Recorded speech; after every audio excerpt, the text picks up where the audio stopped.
Okay, the wine is starting to boil, so our carrots are just starting to become tender. We're going to add the ginger that we cut earlier, as well as our garlic.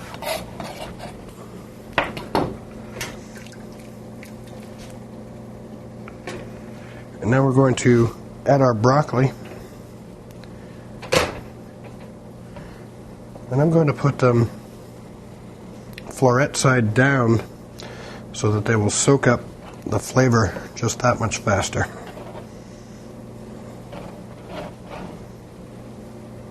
All right, I have pre-cut pineapple, so I'm going to scoop in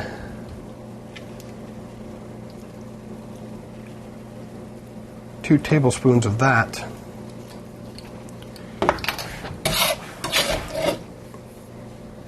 Then I'm going to go ahead and cut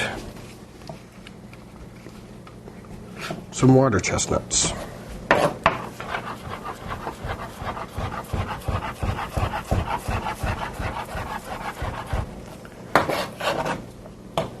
And we'll sprinkle those over the top.